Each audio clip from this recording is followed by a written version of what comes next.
All right, so this morning I'm talking about the 10 Demandments of Abundance, part 1, because there's 2 parts. So we know that the recession is supposedly over. We've heard that. How many times have we heard that for the last several years? But it seems that someone really has forgotten to tell the newspapers, the TV anchors, and especially our presidential candidates who want to assure us that it will continue and get even bigger if the other one is elected. So it seems that, according to them, each day it's getting a little bit worse. I mean, you can't look at the paper without seeing, oh, the stocks have dropped, or this has happened, or, you know, it's just constant. And if you hear that message every single day, well, it can really start to get you down if you don't cancel. Okay, when the stocks go down, the bonds go up. There you go. See? There you go. And that's God calling to tell us that it's all good, right? Okay, but what about the promise that was offered by the master teacher, Jesus, in Luke, where he says, and this is from the Lamsa Bible, and if you don't have a Lamsa Bible, it's just a wonderful way to understand a lot of the passages in the Bible, but it says, "Observe the ravens, for they do not sow or reap, and they have no storerooms and barns, and yet God feeds them. Observe the flowers, how they grow, for they do not toil, nor do they spin. But I say to you that not even Solomon in all of his glory was arrayed like one of those. And if God clothes in such fashion the grass of the field, which today is and tomorrow falls into the fireplace, how much more is he to you, O ye of little faith? So do not be anxious about what you will eat or what you will drink, and let not your mind be disturbed by these things. For worldly people seek after all these things, and your Father knows that these things are also necessary to you. But seek the kingdom of God, and all of these things shall be added to you. Do not be afraid, O little flock, for your Father is pleased to give you the kingdom." So take a moment, if you will, to be with these opposing concepts. First, think on the idea of a rising economic crisis with talk and evidence of it everywhere around you. What does that do to the inside of you? Make a mental note of that. Next, think about the promise that was made by arguably the greatest spiritual teacher who has ever walked the planet, which in a nutshell was, don't worry, God's got your back. Okay? Now how does that feel inside of you? Make a mental note. Do you notice any difference between the two? Do you notice the difference between feeling? Describe it for me. How did the first one feel versus the second one? Much more peaceful, more confidence, more... No worry. Yeah. Just wait, and it'll come out right. Yeah. God's got your back. So knowing that you are a creative being, knowing that the word you speak and the feelings you have are backed by an invisible force that receives the direct impress of them and acts upon them, and this is to paraphrase Ernest Holmes, in which place do you want to spend your time? Where do you want to spend your time? And I think the answer really is obvious. So this month we're really going to focus on how we can live in the space of knowing that God's got our backs, right? All of our backs, all of the time, 24/7, and even when the world of effect, the world out there, the outward appearance is a little on the scary side. We're just going to know that. In fact, we're really going to go even deeper than that by using this scary time as an instrument for intensifying our faith and conviction that what Jesus said was true. And that as long as we keep our faith, our focus, and our eyes on God, we will be absolutely okay. So, better than okay, right? Okay? All right. So, as I said, my talk today is titled The 10 Demandments of Abundance, Part 1. There's no typographical error in this talk title. The word really is demandments. I didn't make it up. I think Stuart Grayson might have made that up in his book, which this actually doesn't follow his 10 demandments. They're kind of made into my own because just how they worked out. I interpreted them my way.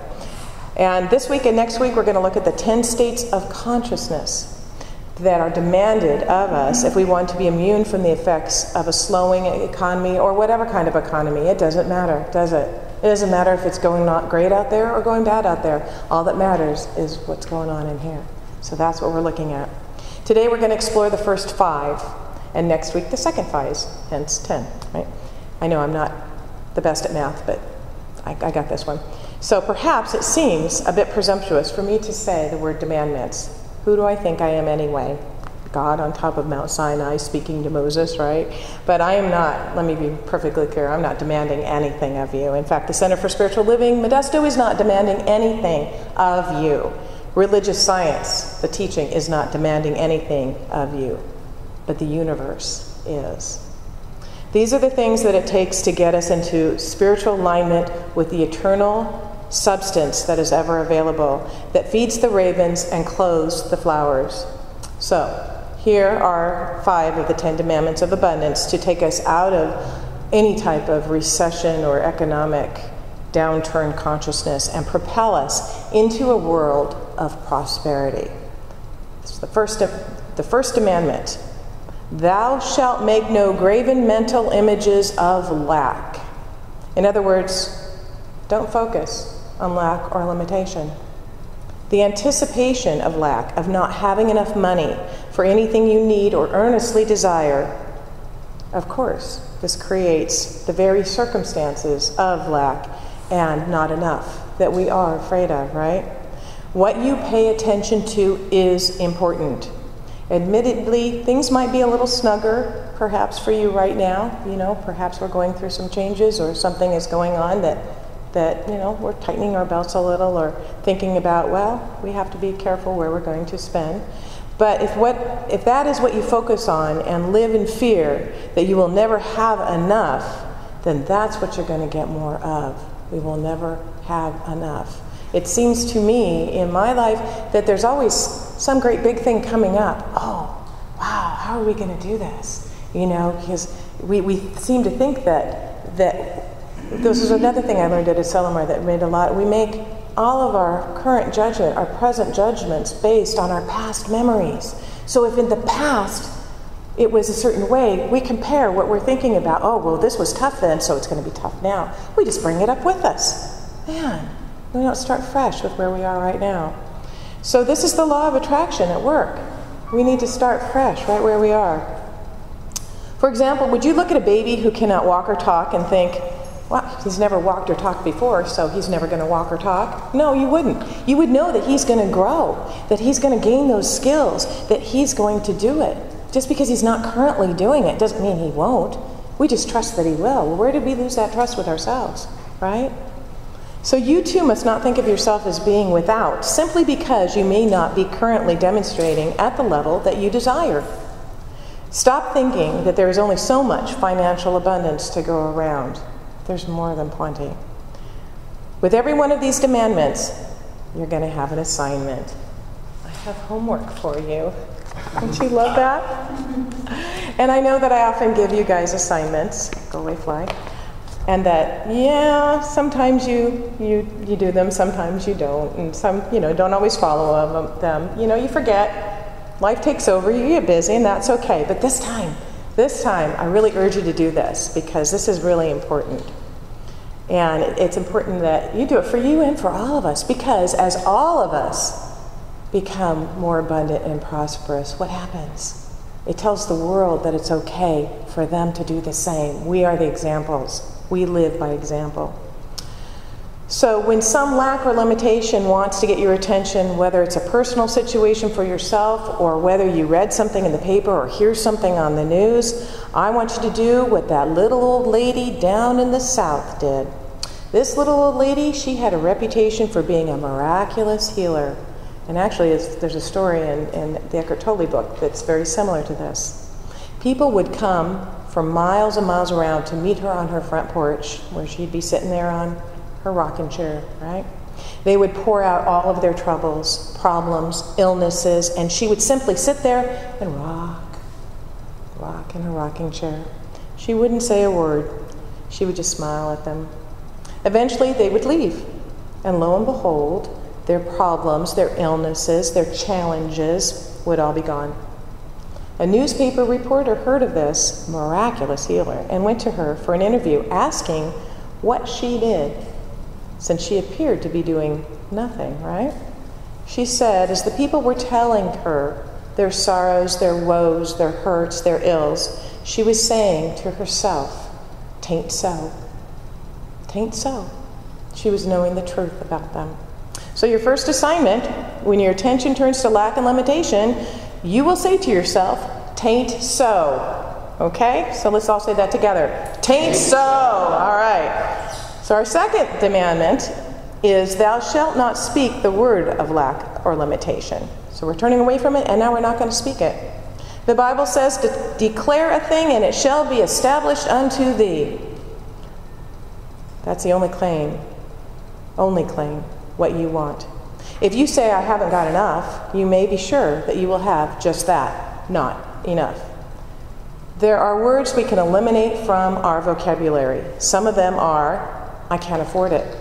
"I don't have enough money to do that." "I shouldn't spend the money." "I'm on a limited or fixed income." Well, as one minister on the listserv said, who fixed it?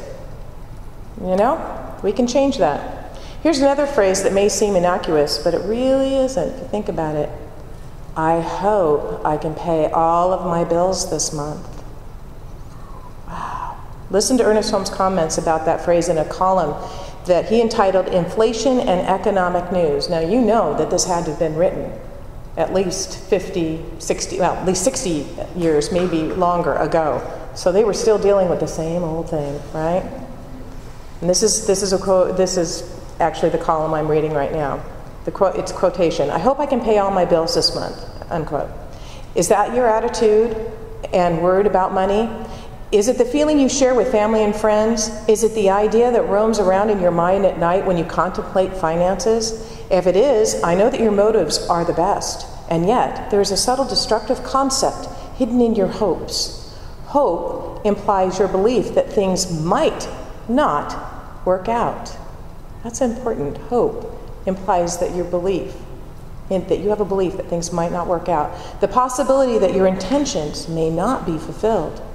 You're not dealing with spiritual truth, but with fear and uncertainty. If you truly believe in abundance and unlimited supply, there is no hope that your bills will be paid. You know they will be paid. When you consciously watch for limiting words coming out of your mouth, you can begin to weed them out. Okay, one of the workshops that I attended, and I was drawn to it because I wanted to see this person. It was called Seeding the Soul. As you know, I'm like Polly, drawn to gardening. And it was the Reverend Dr. Marlene Morris, who was Rich's and my third-year instructor in Whittier. I'm going to say in 1987, 88. It was before we moved. So it was in Whittier. And she was an intern in the Whittier Church of Religious Science. And she was Dr. Don McArts, who married us, and he's gone on to an acting career now. But she was amazing. When she came to the church, what Dr. Don McArt would do, you used to be able to buy tapes, and you could buy one of two tapes. You could buy the full service, and you could get Leonard, who was in his 80s and played the organ. You could get all his music, and you could get the readings and the whole service, or you could just buy Dr. Don McArt's talk. Well, when Reverend Marlene came, she was such an incredible dynamic speaker. She would do a talk, and then Reverend Dr. Don would do a talk. Let me tell you, the sales of the full tapes, full service tapes, shot up. Nobody wanted just him. They wanted both of them because she was so dynamic and so wonderful. So I was very thrilled to get to see her again. And at her workshop, she was saying the same thing that I'm talking about right now. That was her message. And she has a whole program. She's got a book, and we had seeds and dirt and everything. It was great. But the message was, be clear on what you are planning with your thoughts and keep your focus, or the weeds will creep up, and before you know it, it will choke out what your original intention was. See, if we plant a seed and then we don't nurture it, it just gets choked out and it's gone. We go, oh yeah, I said I wanted that. What happened? We didn't stay focused on it. So, and we were driving here today. We were watching this guy who's torn out all of his lawn, and now weeds are coming up, and he keeps spraying it. And that kind of was the reverse to me. I thought, okay, he's working hard to keep the weeds out, but he hasn't set his intention as to what he wants to put there. So it's equally as important to have an intention for what you want, and not just keep the weeds out because you just have a bare field. And we keep thinking, what's he going to put there? We want him to put something there, but, we'll give him time to come up with whatever it is he wants there. It was kind of interesting. You do need to have an intention for what we want. A lot of people live their lives, don't they? Just, it's kind of, what's the word I'm looking for? Whatever comes is what they get. They don't set an intention. It's just whatever happens. It's like, well, look what happened. It's like, well, yeah, wherever the wind goes. And they may be happy with that, but they may not be. How powerful it is to set our own intention. So this also goes with talking to naysayers and doubters about your goal or dream. We don't want to do that, do we? We want to hold what's dear to us and speak with people who support our goals and dreams. So the second task is to pay attention and weed out words of lack and limitation. That's going to be the second task.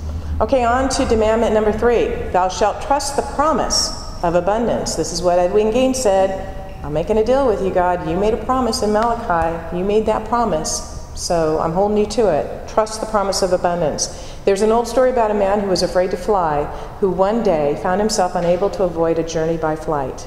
Nervously, he boarded the plane. Several hours later, he arrived at his destination and was met by his friend, who inquired as to his state of mind during the flight. Well, said the man, I was able to relax a little as time went on, but I want you to know I never did put my full weight down.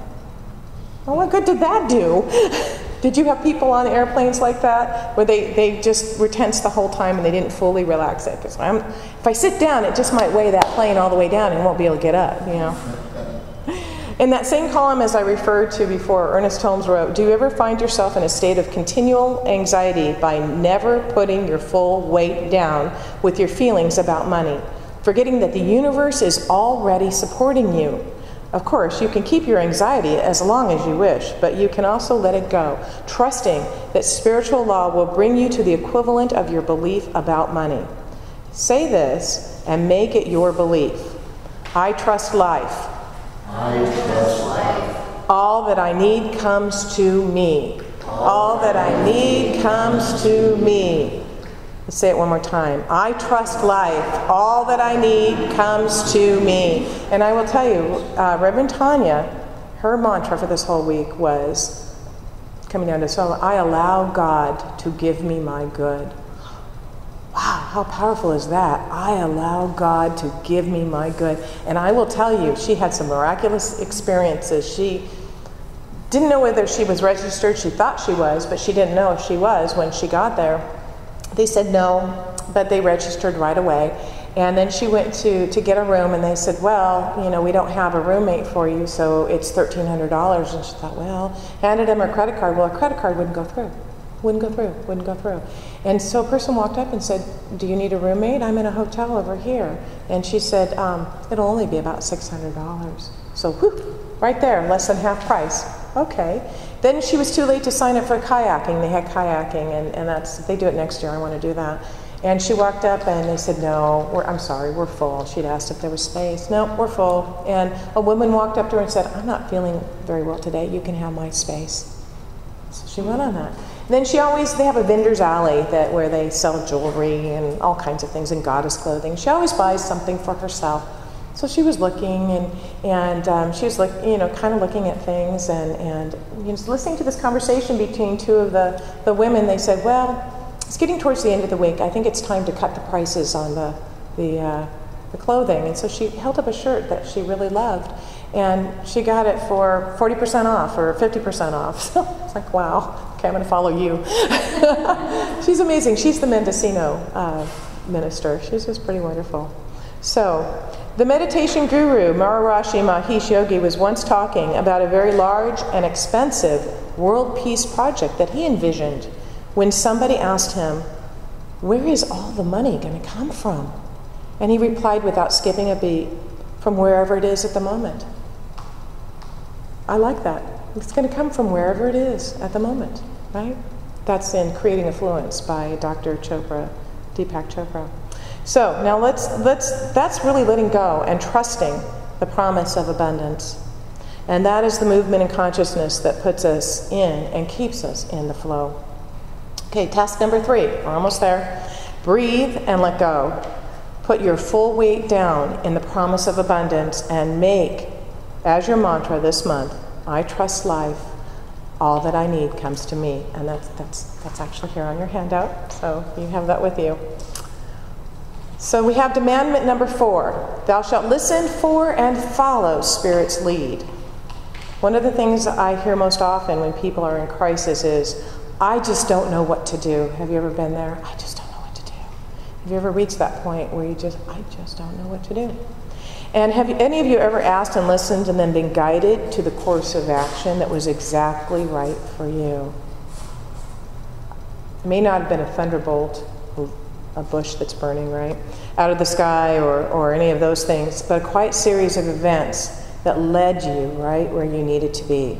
And that's what happens when we stop long enough to listen. What are we listening for? We're listening for the presence within you. That inner voice whose pleasure it is to give you the kingdom. When you need guidance in your life with decisions for ideas or to prosper, ask and listen, and you shall receive. Emerson said, there is one mind common to all. The one miracle which God works evermore is in nature and imparting itself to the mind, and by lowly listening, we shall hear the right word. Sometimes we can't hear because the answer we are getting isn't consistent with how we think things should go. Okay, that's a great idea, but that's not how I was planning on doing that. You know, God, I think you got it wrong. Have you ever argued with God? Seriously, with Spirit? Oh, but I really wasn't planning to I wasn't going to go over there. That's not what I wanted to do. And you argue, you get this inspiration, you think, no, that can't be right. The answer doesn't fit our picture.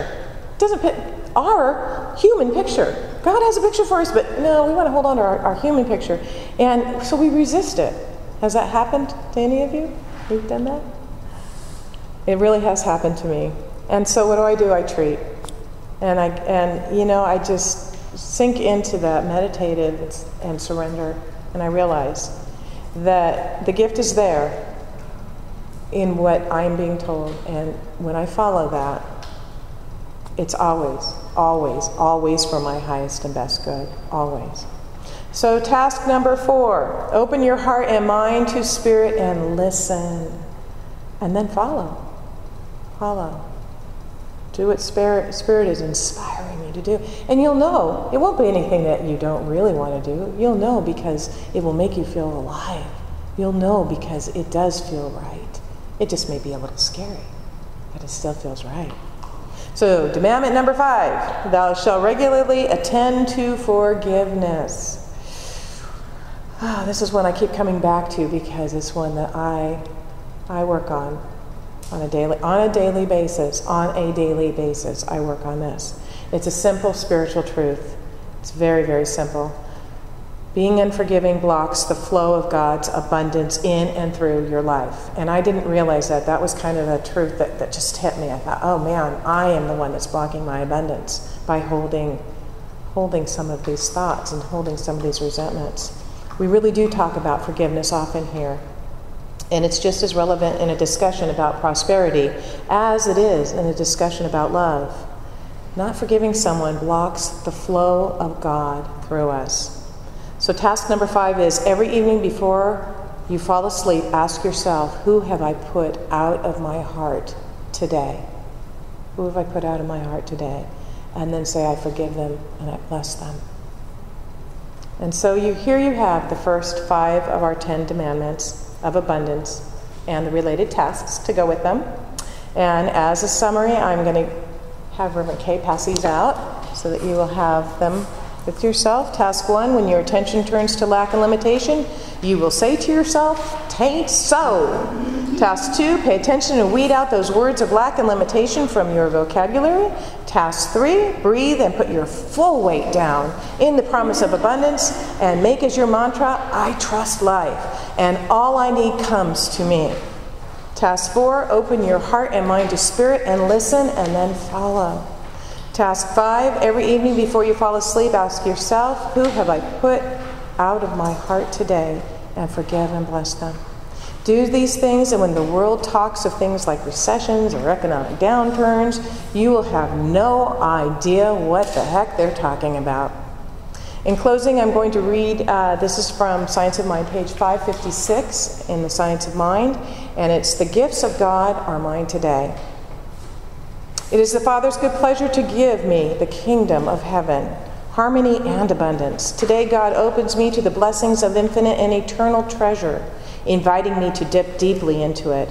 As I believe in my heart, so it is done unto me in all things. As I ask, so do I receive a full measure unto my faith, pressed down and running over. These and other divine promises and assurances sing in me. The still small voice reminds me that all that the Father hath is mine. This day I listen deeply to that still small voice and believe its promises. I fear nothing, neither lack, limitation, disappointment, nor distress of any kind, for is not the Father always with me. It no longer matters to me what is the appearance of today or what has gone before. Today is new, and I am newly awakened in it, and I believe with dauntless faith that my good in full measure comes to me from God today. I now believe that it is indeed the Father's good pleasure to give me his bounty. I know that God gives as I ask, without question or limit, and I am ready to receive. The gifts of God are mine today, and so it is.